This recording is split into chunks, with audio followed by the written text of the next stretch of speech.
Welcome to the Kingsford Flivver Flash. I'm Coach Van Duzen. This is Season 23, Episode 9, a sit-down with the high school administration. Well, this is a pretty neat episode because I was able to get our high school principal, Mr. Lindbeck, our assistant principal, Mr. LaLonde, and our athletic director, Mr. Hartman, all to sit down and talk about what it's like to be an administrator managing all different types of high school sports. All three of them come from sporting backgrounds with multiple sports in multiple positions, including coaching, playing, and reffing. And I hope you enjoy our conversation. All right. Well, thank you, gentlemen, for coming on the podcast today. This is pretty amazing. I was able to get you all three at one time in one place. So let's start off with Mr. Lindbeck. Just give us a little bit about your background growing up here in the UP and how you ended up where you are today. Yeah. Okay. I grew up in West Iron, and went to Northern, then spent 20 years teaching and coaching in Wisconsin before we came back home. I had a stint in Gladstone, working in administration, and the athletic director, got to know Chris really well in that role. Landed here. This is where ultimately wanted to be. My wife is a former mountaineer. She's wearing blue now in our district, so that's good. And this has been just a great experience.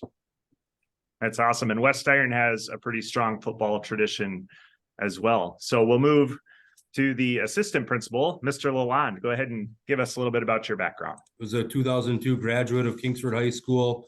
Did all my schooling here, K-12, went off to Northern after graduation, got my degree in education. Before coming back to Kingsford, I taught 2 years at Norway, 1 year at Iron Mountain, before coming back home here and taught a little bit at the middle school, transitioned to the high school, now in my role as the assistant principal the first year this year. Coaching background, I coached, I think it was 10 or 11 years of football, 5-6 years of basketball, a couple of years of track, coached a couple of years of baseball. So I've kind of adventured in a little bit of everything as far as athletics and the coaching standpoint as of late. So awesome. Flivver blue through and through. Through and through. That's awesome. So I always wanted to be back here, so here we are. Yeah. So Mr. Hartman, go ahead, and our athletic director, tell us a little bit about your background, where you came from, how you got to where you are. I grew up in Negaunee, graduated from Negaunee High School. After that, I ended up at Northern with my degree in education, got hired at Iron Mountain as an elementary Phy Ed teacher in 2001. I taught PE and health at Iron Mountain for 8 years. I then took over for the late great Tommy Johnson as the athletic director there. Spent 8 years as the AD, and things weren't working out all that great, so I ended up selling sporting goods for a couple of years, and then got a call from the folks over here to get back in the game, and jumped all over it. So this is my 4th year as the AD here at Kingsford. Coaching background includes about 10 years as a girls and boys tennis coach. I coached junior high track for probably 3 or 4 years before I left Negaunee, and then roughly 8 to 10 years doing junior high basketball. That's awesome. And now you've been the athletic director here for 4 years, you said? Yeah, this is year number 4. Great. And I'll start with you right away. Just kind of the differences in being a coach, and I know you were also a referee for basketball. Yes, well, 12 years doing varsity basketball. Yeah. Well, first off, when you guys all talk about how many years you've done all these things, realize we have a lot of experience in this call right now. But Mr. Hartman, being an official and being a coach, and now moving into the athletic director role, what are some things that maybe you didn't anticipate, or some challenges that you didn't realize as a coach or as a ref, because now you're kind of coordinating all of those different things? Right. Well, as a coach, you're more or less thinking about your own sport, whereas an AD, you're thinking about every sport and anything that could possibly come up with every sport, not just your sport. But yeah, there's quite a bigger difference. But as far as the official side of things, I almost enjoy watching the officials more than sometimes I even watch the game, being a former official and watching them work a game. But Yeah, there's quite a big difference there. And that's interesting. And, even on the football side of the house, I'm always thinking of my JV team, right? Right. And maybe not even seeing the big picture of program wide. And you have to think district wide and multiple sports, multiple locations, boys, girls, all at the same time. That's very difficult. Yeah, and it's just a matter. I mean, one of the two biggest things with my job, at least from a personal standpoint, is paying attention to detail and being organized. If for me, if I do those two things, I'm going to be okay. Great. So, Mr. Lindbeck, we'll move to you. You coached a lot of football, and you've been doing this administration role a little bit longer than Mr. LaLonde. So, just some thoughts you have about the differences. Maybe you're at a football game, being on the sideline versus being in the stands or in the box as an administrator. Yeah. I got about, I want to say, 15 years of coaching high school football, and just kind of that transition into this role. But I got I was in a big school, about 1,100 kids, had an opportunity, to learn from some very good mentors, as a coach and seeing the game differently as to when I was a player. And that allowed me kind of developed kind of those systems. So then going into and I was 10 years doing that, having an opportunity to coach in the state championship game and Camp Randall. But transferring that then to a small school and then into this role, you learn to see the game a lot differently. As an athletic director, it was very difficult to even watch a game because you're always looking for, again, what Chris had said, all those details, making sure the officials show up on time. Watching the coaches interact with kids, all those different things versus seeing the game itself. And then now we transfer into, this role where you have the opportunity to obviously interact with the coaches and the kids, but then being a part of the student section and obviously monitoring, any disruptions, things like that. But starting to see now the game again, now in a greater picture. And I remember when I was in Gladstone, not coaching, and just thinking back, it was a long time since I've actually seen a game and watched a game and interacted at a different capacity. But I guess the biggest takeaway in this role too is that you see the big picture, you interact with the big picture, you see the kids excited, you see the kids celebrated, you see all those different things that go in, in understanding the hard work that goes in from the athletic director side that Chris does to prepare for this and making sure things are set. And one of the things I enjoy is being able to support all of that, because game days can be stressful, obviously from the coaching standpoint, but again, making sure things are in place and problem solving on demand, where we need to be. So I love that term, problem solving on demand. That is exactly what you do on game day. And Mr. LaLonde, you are fresh out of the coaching. And I know we had a conversation during basketball season, and I'd asked you about the time commitment of being an administrator. And you said it really wasn't that different because you were coaching 3 sports. You were there after school anyway. So talk to us a little bit about being kind of the rookie administrator on the team. Sure. Well, I know that was always the biggest question that I got asked when people found out that I took the administration role here was, with a young family. I got 3 young kids, and said, how are you going to manage that with the family? And I said, look, this role is very similar to a coaching role. I said, with coaching, it was every single night, especially when I was doing, from football to basketball to track. It was all year, every day, every night. So to me is, with the coaching standpoint, there is so much commitment every day that a lot of people don't see. A lot of people go to the game days and they just see the game day, and that's it. They don't understand what goes into the prep and how many hours go in. Me in this role, I did. So it was easy for me to, when people asked that question, was, look, my commitment, like, to the district now, because I'm not coaching, isn't necessarily every single day at a coaching event or a sporting event where I have to coach and prepare practice. My time is actually going to be a little less as far as that goes, but still obviously the demands of at game nights and stuff were there, and being a part of that. And so, you're still involved, but I guess that was, like you said, the demands of coaching and versus this role, I mean, they're similar, but I tell you what, there's a lot of time and effort that goes into coaching. And you know, you're coaching everybody's kid every day, and you put in a lot of hours, and it's hard to compare something else to that with the hours you put in. And I guess, you know, just with my role now is, you know, just sitting back. And one thing that I'm not coaching specific sports now that I've noticed this year is I've sure got to watch a lot of our different athletes compete in different sports that I never used to get to do. I was always, you know, it was always football, basketball, track, or baseball.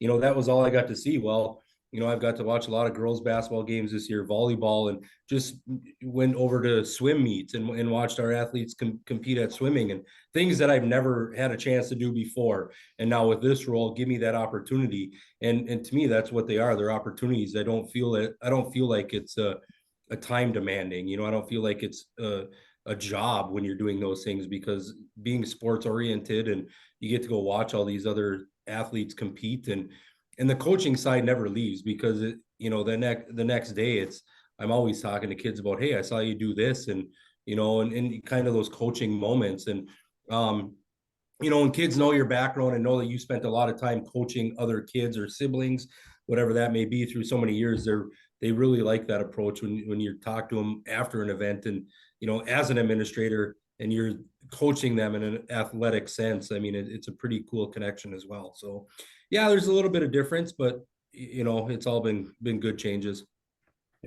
Yeah, if I could piggyback off that, you know, Matt, Of course. what his you know, that time commitment when you're coaching, you know, I was asked that same question as well. I think one of the, you know, how much time all the coaches put in from watching film during the week, you know, and then you know, I think one of the differences is that you have your Saturdays and your Sundays as an administrator, which is different. You know, the time is relatively the same, but to reflect, I mean, your Saturdays, you're already thinking about the next Friday. You're breaking down. I mean, we used to have team meetings on Saturday mornings, and then we're watching film as a coaching staff on Sundays. That was your season. The amount of time you know your coaches put in is, you know, I don't think the community knows the commitment that when they choose to take that path, and the impact that they have on kids as well is, you know, it's beyond, you know, anybody can even describe. You know, the kids look back and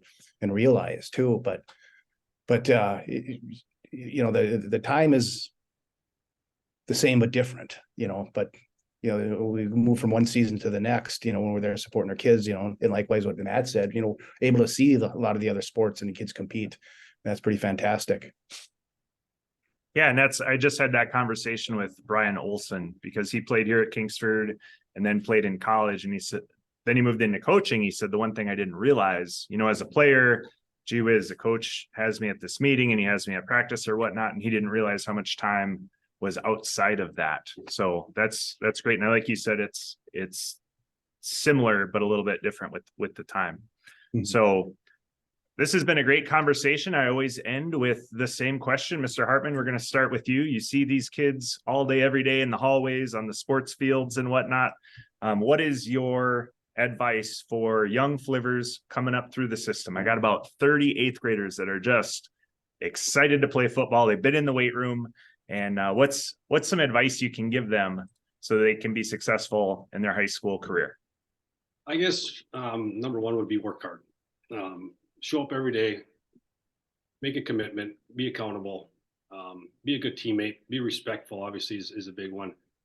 And then don't be afraid to, whether it be football, whether it be wrestling, whether it be track, tennis, whatever it is, just get involved, I guess, is my biggest thing. And I tell kids all the time, I don't care if you win a game, but show up, work hard, and have some fun with it. And that's what I think one of the biggest things that kids think the importance on winning. Yes, fun to win, but you know, I tell my coaches, make it fun for them. Let these kids, you know, teach them something, let them learn, and let's just get them involved. Like I said, whether it be football or basketball or track, I want to see all of our kids doing something. And ideally, a 3-sport athlete is really, really important to me. It's kind of I don't want to call it a rarity, but there's not that many out there these days. And I encourage these kids just get involved. I know it's not easy. It's hard in the winter. It's cold, but there again, one of the biggest regrets I had was not playing football there towards the end of my career in high school. And if I could go back, I would do it in a heartbeat. But like I said, I just want to see these kids get involved and have some fun. And that's interesting because I don't know a coach, and I'm sure they're out there, that push just being a one sport athlete. I know on the football staff, we're saying wrestle, play basketball, run track, play baseball, golf, do something to be competitive. So I'm really glad that's coming straight from the top with be a 3-sport athlete and be involved. And I know I talked with Coach Jeff Harry about that too. Be coached by different people and learn different coaching styles and how to react and whatnot. So that's awesome. And then the commitment part is big. And we talk about that a lot in the weight room is you can't just show up once in a while and get better. You have to commit to coming here and then you will see the growth. And then you look at, the Aiden Geronimys and the Christiansens, and you're like, wow, one day I can be like that. So Mr. Lindbeck, we'll go to you. What is some advice you have for these young Flivvers coming up through the program? Yeah, first of all, everything is earned, and that goes down to the commitment, that Chris had said. I also would say we don't want our kids to think I wish I would have, or I should have.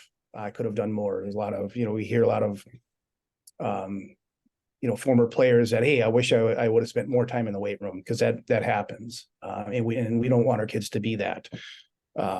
The other part, is same thing, 3-sport athletes. It's so important. Some of our kids that want to go on and play at the next level, whichever division they want to, first thing that a recruiter is going to ask is, what else do they play? They know what the stats are on the football field. They know they've seen the highlight films. They've seen huddle. They've seen it all. They want to watch them in another sport and see how they interact with their teammates, and how they take criticism and coaching. They watch body language. They watch all those different things. So that's kind of that biggest thing is, everything is earned. And no, that's a great point. And to your other point, I've never heard an adult say, boy, I wish I wouldn't have played. Right. And enter your sport, whichever sport that is. And the what else? What else do you do besides football? And I think you three are in the perfect position for this, because it's not just sports, but were you in the Key Club? Were you in the Flivver family? Were you on student council? What else did you do to make yourself a more well-rounded person? And I know you three are very familiar. We always talk about the win-win-win classroom, community, and field. So that's a great message. Thank you. All right, Mr. LaLonde, last but not least, what is your advice for those young Flivvers coming through the system? Yeah, so I'm going to take a little, not a different spin, but kind of piggyback a little bit too off of what Mr. Lindbeck had touched on. And I'm coming from a background where I have a brother-in-law who's a college recruiter for football. I got a close friend who's a recruiter for football. And then just talking to, through my years with baseball, talking to college coaches and stuff, and messages that they said or asked me and talked to me about kids. And the 3 questions they always asked me was the athlete involved? Did they buy into your system, and were they coachable? Okay. And involved, and that goes with, like, were they involved in other things, other sports? Were they involved in your program with your workouts, with things that you did? Were they able to be coached? Could you talk to them in good times, bad times? Were they responsive in positive ways? And did they buy into your culture and your philosophies? And they never asked about, how fast is that kid throwing, or what is that kid bench pressing right now? It was the first and foremost, were they involved? Were they coachable? And did they buy into what you're doing? Everything else can fall into place after that, because they're gonna take that kid and make them who they want, basically. So I guess my message to our athletes and our young athletes are those 3 things: be involved, be coachable, and buy into the systems, and be a part of it, and have fun with it. It goes fast, and enjoy the ride, because you're not here long. And someday you're gonna be walking off that football field, and that's it. Like that old country song says, give me 5 more minutes. You don't have it. You're here right now, and it's going to end at some point. And when it does, look back and be proud. That's a great message. And I love those 3 questions. the coachability part of it. I think sometimes we struggle because we have a lot of players coming through the system that you go to a tournament and you always get a trophy, you always get a ribbon. And in high school sports, it's not like that. There is a winner and a loser. And when you say coachable, the first thing I think of is our huddle program, our film program, and filming practice or filming a drill. Come here, young, offensive tackle. Let me show you. And now, are you going to take this coaching and fix it, or are you going to argue with me and say, no, I think I did it right, coach? Yeah. So that's a great message. Well, I don't want to take any more of your time, but I'm so grateful that you three were able to come on the podcast today. So I'll let you get back to your day, but thank you very much. Thank you. And that will do it for season 23, episode 9, a sit down with the high school administration. As always, I ask you go down in the show notes. Make sure you are subscribed on Spotify, YouTube, ring that notification bell. You can follow us on Facebook, Instagram, Twitter, and also be sure to share this podcast with your friends. Till next time, this is Coach Van Duzen. Win in the classroom, win in the community, and win on the field.